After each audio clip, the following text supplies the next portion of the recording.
Good evening, Nebraskans and colleagues.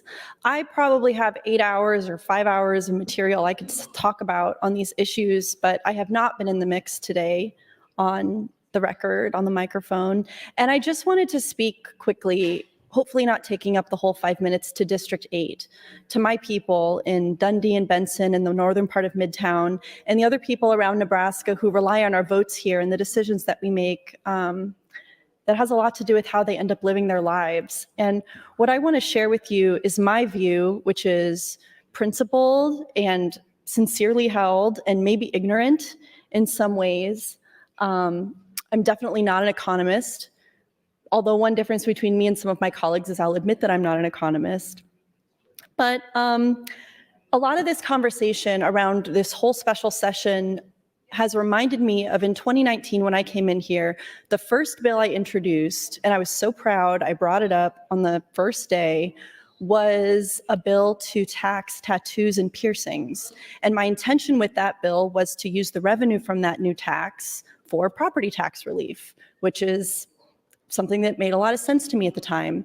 And after I introduced that bill, I received such a deluge of negative feedback from not just people in the tattooing and piercing industry, but consumers, just regular people. And a lot of them talked to me very kindly and made me sort of think about it and realize that this is an art form. This is, there were many arguments against this new tax. And I ended up withdrawing the bill because I came to see it their way. Like they ended up convincing me that this was probably not, it was kind of targeting a certain group of people to get some money, some revenue for the state that would be disproportionately kind of borne by middle and lower income Nebraskans to give tax relief to the wealthy. And that was an argument that I accepted. And so I withdrew that bill.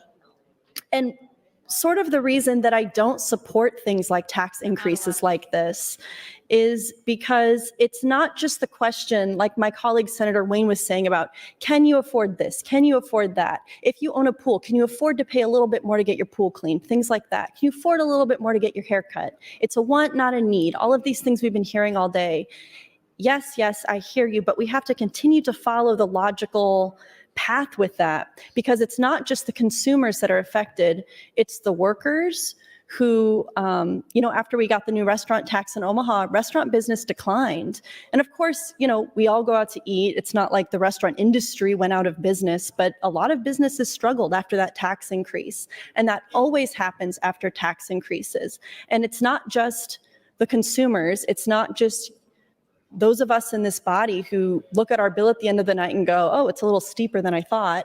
It's the workers who then pay that price by having reduced tips. It's workers who pay that price because fewer people are coming out to eat. That's just one example. So we have to keep following the logical path and think not just about the impact to our bottom line, but the impact to the service providers and the workers and the low-income Nebraskans who are cleaning our pools, who are doing our dry cleaning, who are serving our food and cutting our hair, who cannot afford to raise their prices again. Think about the small business owners, many of whom, because of this plan, will have to remit some taxes for the first time, and what a burden that will be to them. And the stress of compliance with that. Is it the end of the world? One minute. Thank you, Mr. President, but we can't act like it's nothing. We can't shrug it off like it's nothing to service providers, workers, business owners, and consumers. And these are not wealthy people we're talking about. I will, of course, support taking the tax off electricity. And I will, of course, support common sense property tax relief measures, but not until we consider serious relief that is not borne by the middle and working class.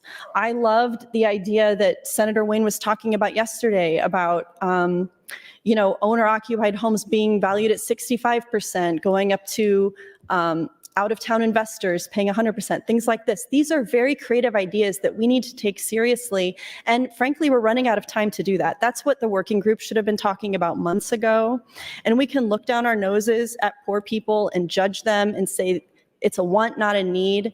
But in the long run, it is workers who That's are going to your bear the time, brunt of Senator. these tax increases. Thank you, Mr. President. Thank you.